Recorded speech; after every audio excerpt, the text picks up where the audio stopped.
Soyez les bienvenus au nom du Dieu trois fois saint.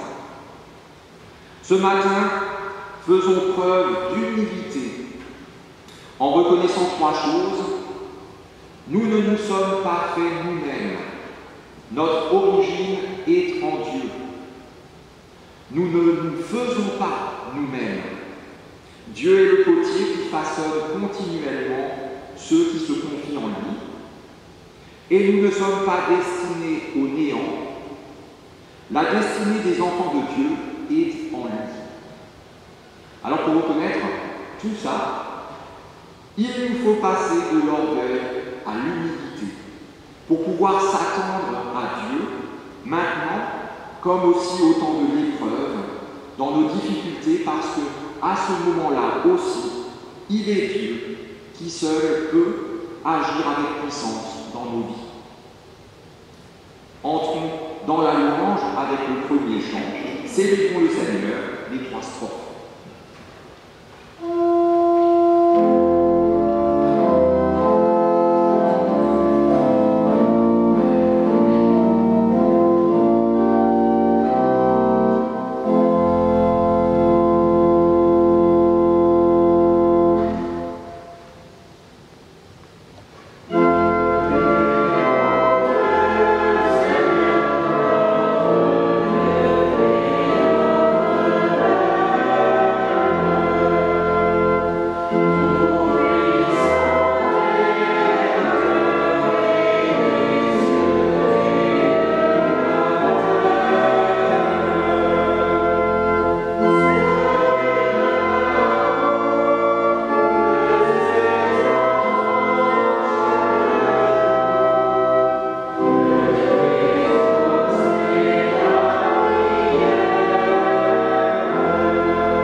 Chantons gloire au Dieu trois fois saint. Et Salve Vater.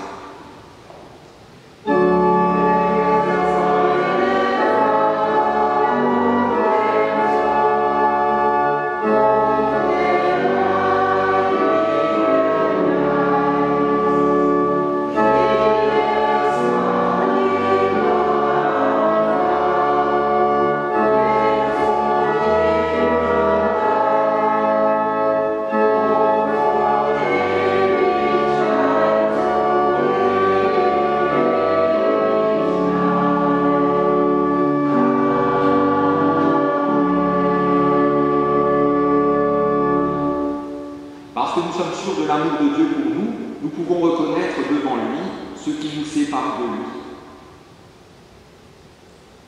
Seigneur notre Dieu, notre désir est de vivre dans et par la foi. Nous désirons tant n'avoir Dieu que pour toi, n'être liés qu'à toi et ne dépendre que de toi. Et pourtant, bien trop souvent, la foi n'est pas le moteur de notre vie. C'est notre ego, notre orgueil et notre ventre qui nous dominent. Bien trop souvent, l'univers dans lequel nous évoluons n'est pas celui de la foi en toi, mais le monde et ses mondanités qui mènent nos pas et nos cœurs loin de toi.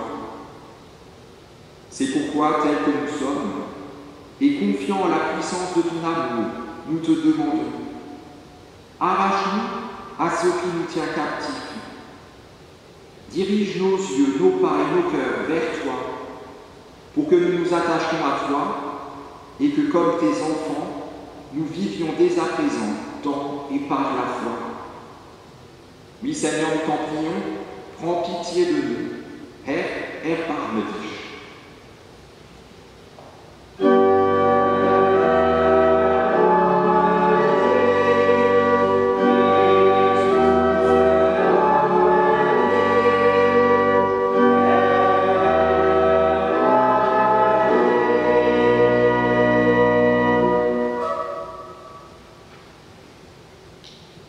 Que celui qui aime Dieu se réjouisse, car voici ce qu'il proclame à son intention par la bouche de l'apôtre Paul, qui dit ceci. En effet, si avec ta bouche tu reconnais en Jésus le Seigneur, et si avec ton cœur tu crois que Dieu l'a réveillé d'entre les morts, tu seras sauvé. L'Esprit Saint dépose en nos cœurs la foi. Et sur nos lèvres, les mots par lesquels nous proclamons « Oui, je crois ». Que Dieu purifie nos cœurs et qu'il nous donne de goûter et de vivre ses merveilles chaque jour de notre vie, lui qui nous a appelés à partager son éternité. Pour la grandeur de sa bonté, chantons-lui notre reconnaissance et exaltons le Seigneur. Ehre sei Gott in der Höhe.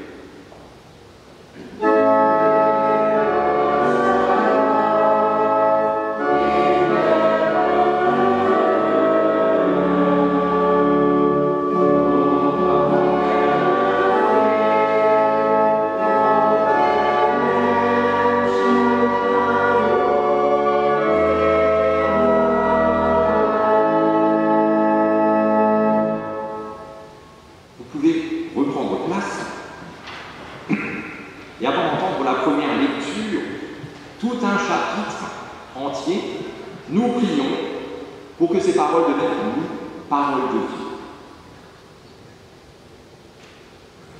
Seigneur notre Dieu, dans ta miséricorde, tu manifestes la puissance de ta grâce.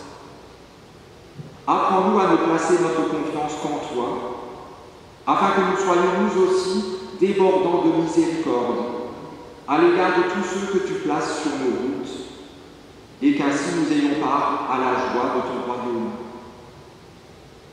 Au moment d'entendre ta parole de vérité, que ton esprit ouvre nos oreilles et nos cœurs à la douce chaleur de ton amour infini. Nous t'en prions par Jésus-Christ, ton Fils, notre Seigneur, qui vit et qui règne avec toi, Père, et le Saint-Esprit, un seul Dieu, pour les siècles des siècles.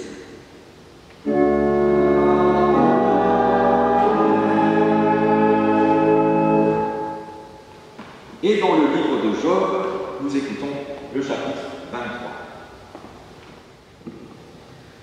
Job répondit alors, « J'ai beau vouloir étouffer mes gémissements, encore maintenant ma plainte est plus forte.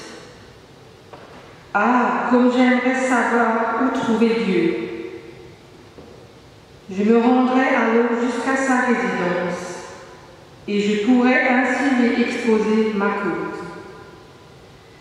Je lui présenterai mes nombreux arguments. Je connaîtrai quelle réponse il me ferait.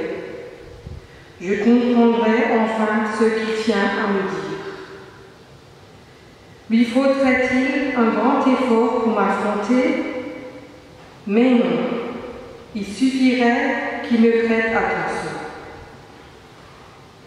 Il pourrait s'expliquer avec un homme honnête, et moi j'échapperais pour toujours à mon juge.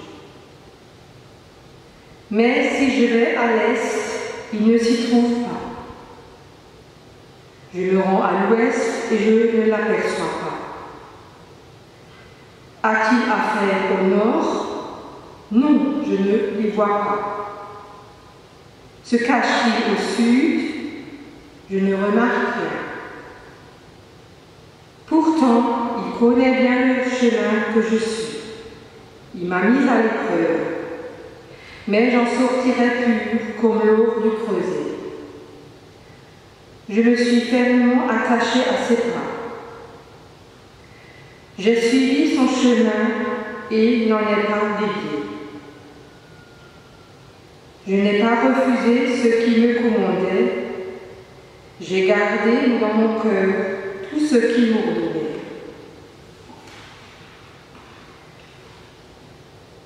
Mais il n'a qu'une idée qui le ferait changer. Ce qu'il a désiré, il a réalisé. Il accomplit pour moi ce qu'il a décidé, comme tant d'autres plans qu'il a mis en réserve. Voilà pourquoi je suis terrifiée devant Dieu. Oui, plus je réfléchis et plus j'ai peur de lui. Car c'est bien Dieu qui affaiblit tout mon courage. C'est lui, le Dieu très grand, qui vient me terrifier. Pourtant, malgré la nuit, je ne me suis pas tue. Malgré l'obscurité qui fait tromper sur moi.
pour entendre tout d'abord le mot d'ordre, le verset auquel nous sommes confiés aujourd'hui, et pour la semaine qui commence, tiré de la première lettre de l'apôtre Pierre au chapitre 5, le verset 5, qui nous dit ceci. Dieu résiste aux orgueilleux, mais il accorde sa grâce aux humbles. Acclamons l'Évangile en chantant Alléluia.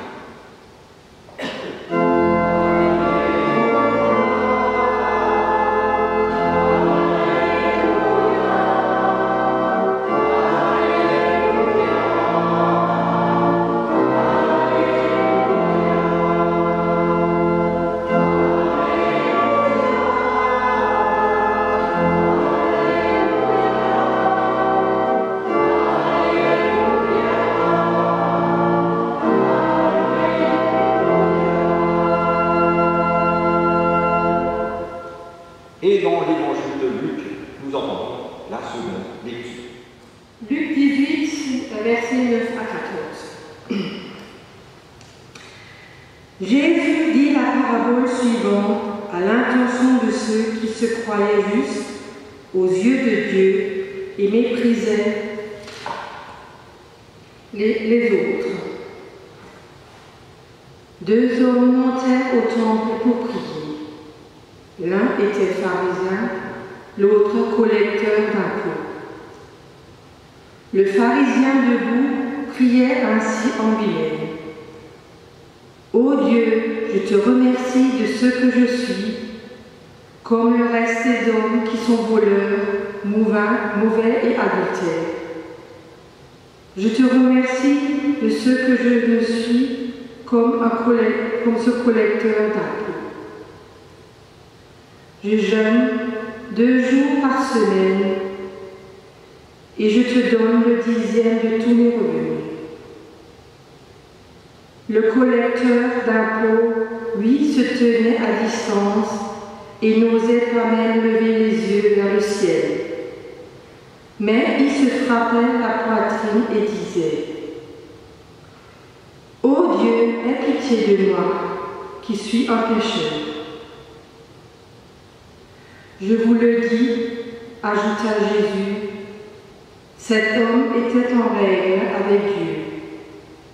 Quand il retourna chez lui, mais pas le pharisien. En effet, quiconque s'élève sera abaissé, mais celui qui s'abaisse sera élevé. Seigneur, ta parole est la vérité. Enseigne-nous à marcher selon ta vérité. L'aube à dire au Christ.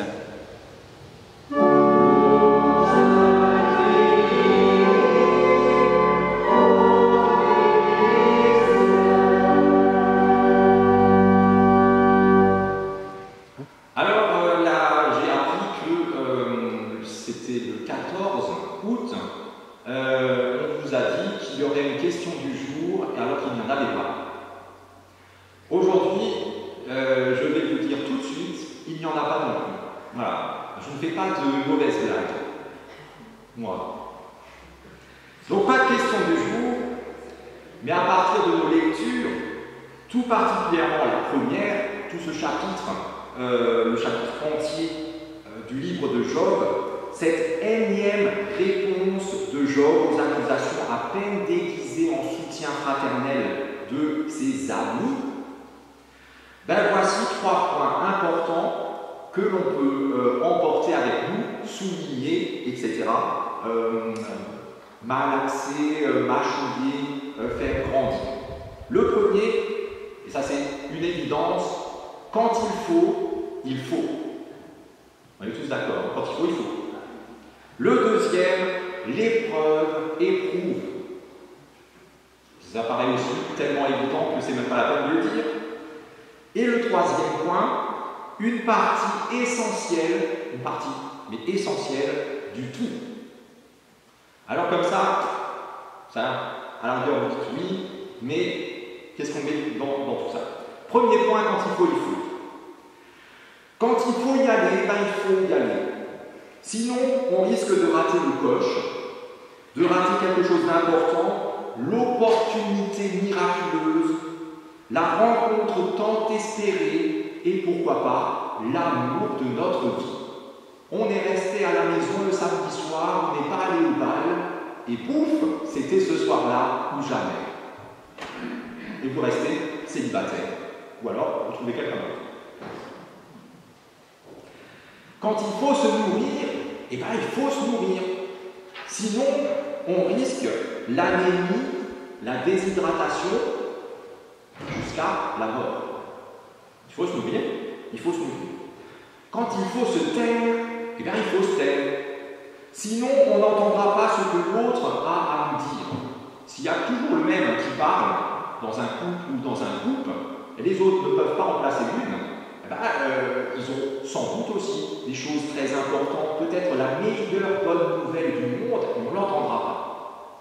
Et s'ils ont besoin de nous comme oreilles, et que nous, on a toujours la bouche ouverte, eh bien, on n'est d'aucun secours pour eux, non. Et puis surtout, ce qui nous intéresse ce matin, avec cette lecture de Job, quand il faut que ça sorte, eh bien, il faut que ça sorte. Qu'est-ce qui doit sortir? La souffrance. Quand la souffrance est intenable, alors ne la retenons pas. Laissons-la sortir. Quand les larmes veulent couler, ne les retenons pas, laissons-les couler. Quand notre soupape de sécurité siffle et menace d'exploser, de céder, disons clairement, se remonte. Ça suffit. Zut! J'ai marqué d'autres mots que je ne vous dirai pas. Job est dans cette situation extrême-là. On est à peu près au milieu du livre, chapitre 23. Tout ce qui précède et la grosse partie de ce qui suit, ça dit la même chose que ce qu'on a entendu. Il est dans cette situation extrême où il n'en peut plus. Vous savez tout ce qui lui est arrivé. Il a tout perdu. Toutes ses richesses, et c'était l'un des plus riches que la terre ait connu. Tout en 3 fois rien de temps, plus rien. La santé, comme nous tous, à un moment ou à un autre, on a des soucis. Lui, du jour au lendemain, il était cloué au lit, sur le point de mourir. Et surtout, tous ses enfants, en même temps, comme ça, tous morts. Alors, ici, comme dans d'autres de ses réponses, il dit à peu près ceci. J'aimerais ne pas me plaindre, vraiment j'aimerais ne pas me plaindre, mais je souffre trop. Ça doit sortir, parce que je ne me plains pas pour rien, je ne fais pas un caprice. Je ne peux tout simplement pas faire comme si de rien n'était, je ne peux pas simplement me résigner à subir ce que je ne comprends pas et que je trouve profondément injuste. Alors comme Job, quand les difficultés de la vie s'abattent sur nous, nous avons le droit de l'exprimer, de le dire. Nous avons le droit d'exprimer notre désarroi, notre souffrance, notre tristesse, notre sentiment d'échec ou d'abandon, notre peur, notre manque d'amour, tout ce qui nous fait mal, nous avons le droit de mettre des mots dessus. Et mieux que ça, nous devons le faire. Nous devons exprimer tout ça, laisser sortir, parce que c'est comme ça que commence la lutte pour s'en sortir, pour dépasser tout ça. Celui qui souffre doit ouvrir la bouche et ne pas garder toute sa souffrance en lui, sinon elle le ronge de l'intérieur. On est tous d'accord sur ça. Et pourtant, tous, que faisons-nous?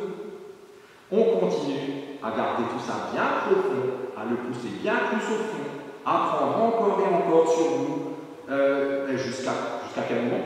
Jusqu'à l'épuisement, jusqu'à ce que ça éclate et que tout ce soit total. On est tous d'accord, c'est ce qu'il faut faire, et on est tous d'accord, on ne le fait pas. Voilà.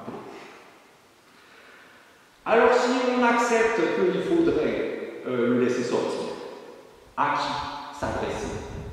Aux autres, ceux qui nous entourent, et qui sont comme nous. Comme nous, ils sont bien intentionnés, soucieux de notre bien-être, parce qu'ils nous aiment tout simplement. Ils sont là pour nous, ils nous le disent. Mais comme nous aussi, ils sont limités, en force, en écoute, en patience. Et comme nous, ils ont eux-mêmes leurs propres soucis.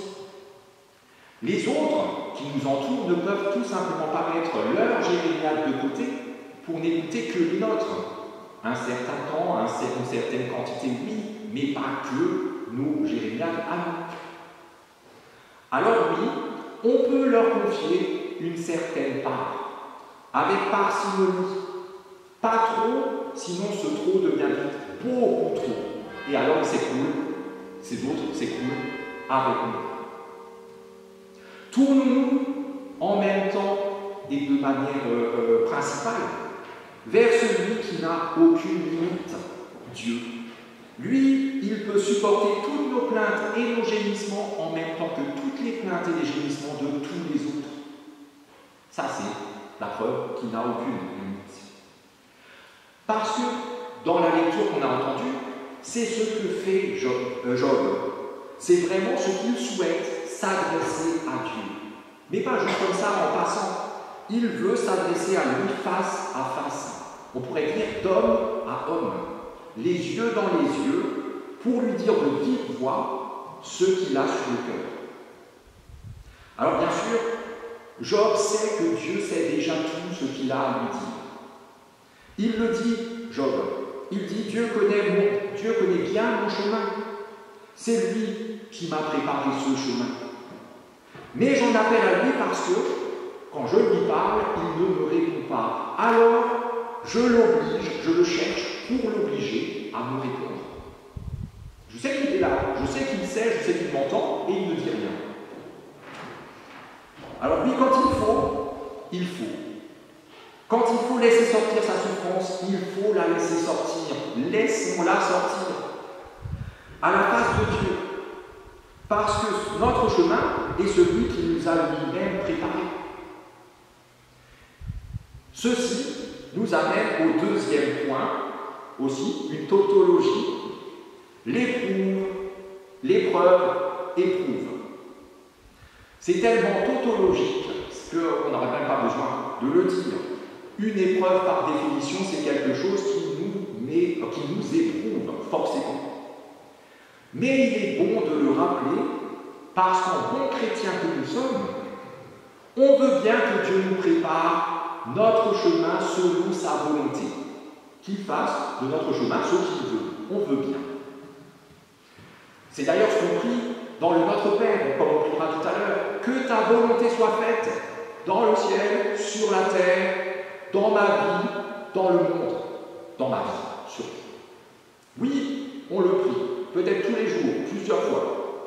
Mais en bons humains que nous sommes aussi, on a notre propre idée sur ce que ce chemin devrait être.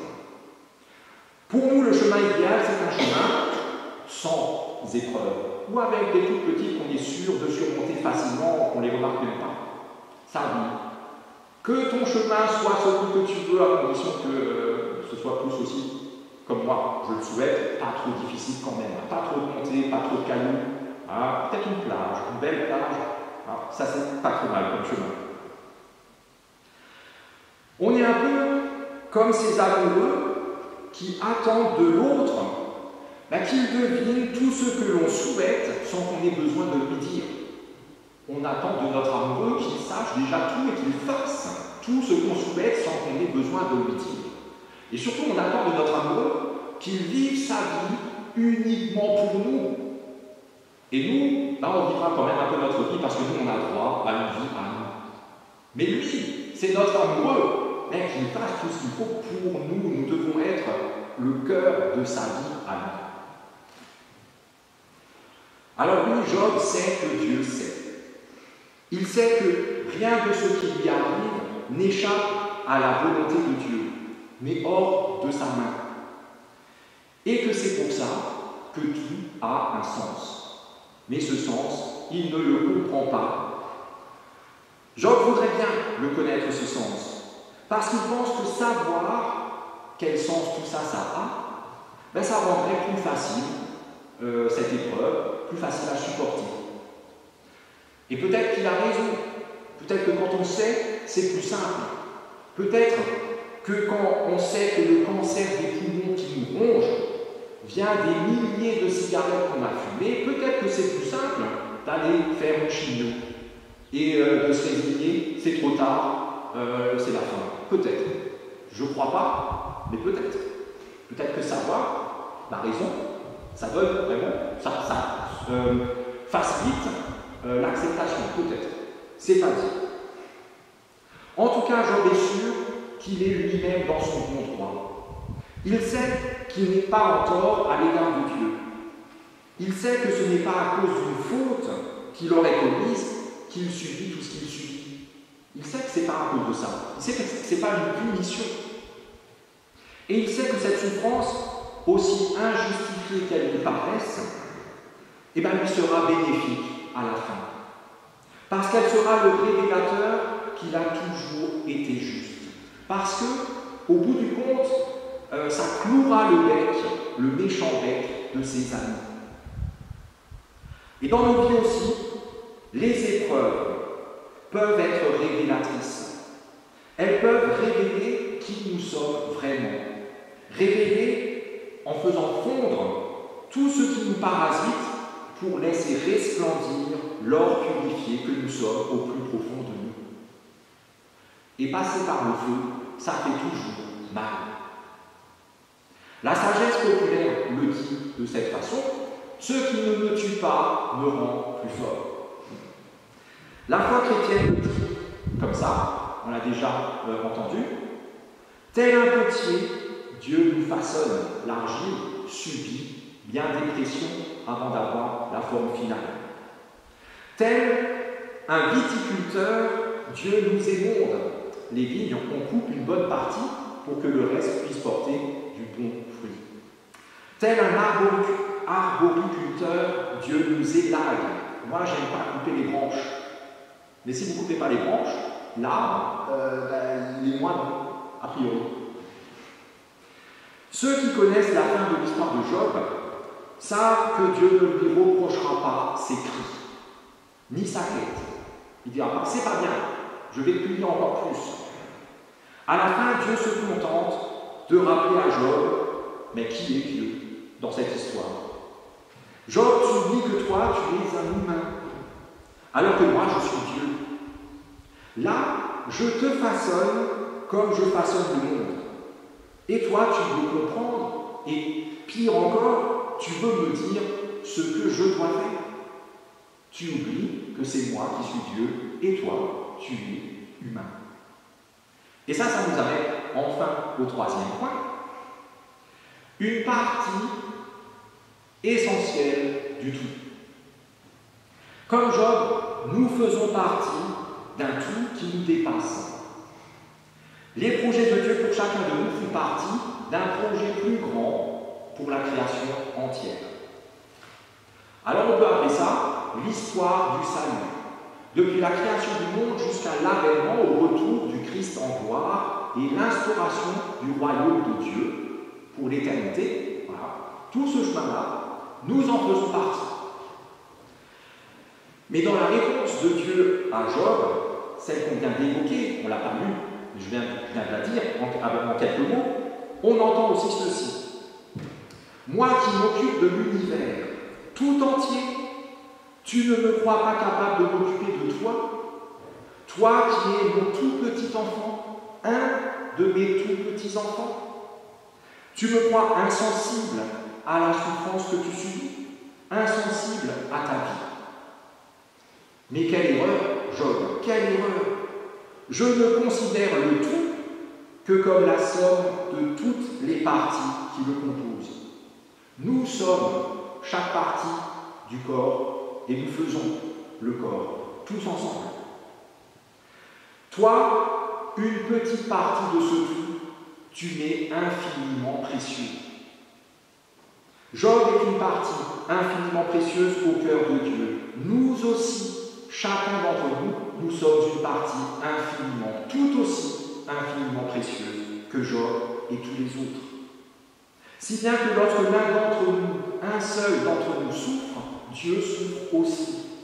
Et nous tous, nous devrions, si on ne le fait pas, nous devrions souffrir avec lui, pas à sa place, pas en copiant sa souffrance, mais avec notre propre souffrance, de le devoir souffrir, lui. Alors comme Job, lorsque notre fardeau est trop lourd à porter, ayons suffisamment confiance en Dieu et en son amour pour lui crier notre désespoir, notre peine, notre douleur, parce qu'il faut que ça sorte et parce que Dieu ne nous en voudra absolument pas, bien au contraire, ce sera preuve de confiance. Comme Job, lorsque notre fardeau est trop lourd à porter, ayons confiance que rien n'échappe à la main de Dieu, à la tendre main de Dieu.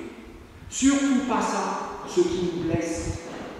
Et demandons-lui de nous en délivrer, en nous donnant la force de surmonter nos épreuves et d'en sortir révélés, purifiés, grandis. Comme Job, lorsque notre fardeau est trop lourd à porter, ayons confiance en Dieu pour qui il est. C'est lui qui est Dieu. Notre Créateur, notre Sauveur, notre Consolateur. Celui dont l'amour pour nous vient à bout de toutes nos souffrances. Amen.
Chaque jour, dans ta grâce, tu viens sur nos chemins, à notre rencontre.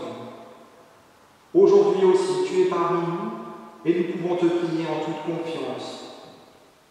Pour toutes les personnes qui ne savent plus aimer, pour toutes celles qui, à cause des rudes déceptions de leur vie, sont devenues impitoyables envers elles-mêmes et envers les autres. Pour toutes celles qui se sont fermées à ta grâce parce qu'elles se sentent abandonnées par toi. Pour toutes les personnes qui s'efforcent d'orienter leur vie vers toi, qu'elles ne soient pas découragées par leur faiblesse et que face à l'échec, elles se tournent toujours à nouveau vers toi.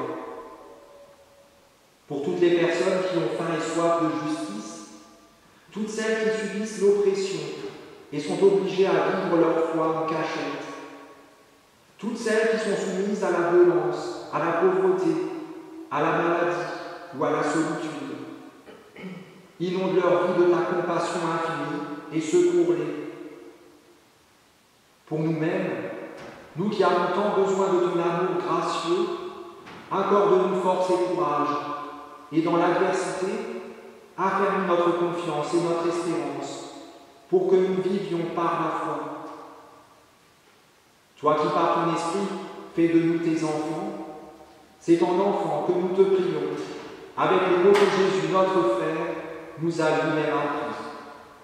Notre Père, qui es aux cieux, que ton nom soit sanctifié, que ton règne vienne, que ta volonté soit faite sur la terre comme au ciel. Donne-nous aujourd'hui notre pain de ce jour.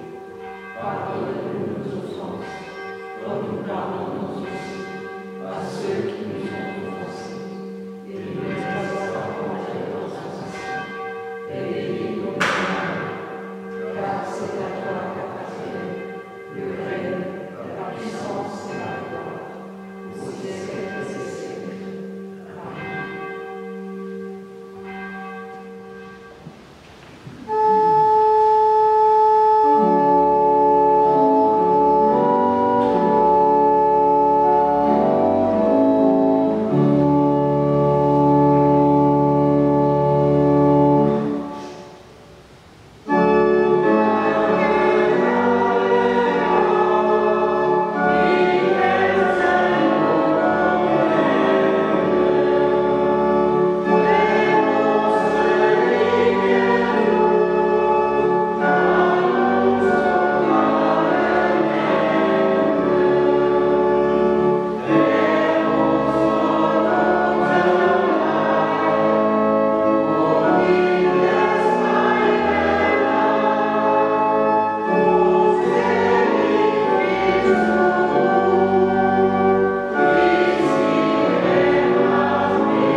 dans nos vies, encouragés et affermis par la certitude que dans son grand amour, Dieu nous appelle à la vie. À la vie en Jésus-Christ mort et ressuscité, une vie offerte gracieusement, que nous recevons dans la foi. Une vie qui nous fait entrer dès ici et dès maintenant dans le royaume de Dieu, la maison du Père, de qui nous sommes issus et à qui nous retournons, par le chemin qu'il trace lui-même devant nous. Et qu'ainsi Dieu notre Père, par son Esprit, vous accompagne et vous conduise, qu'il vous affermisse dans son alliance éternelle en Jésus-Christ, son Fils, notre Seigneur. Et soyez bénis, vous êtes bénis. Amen.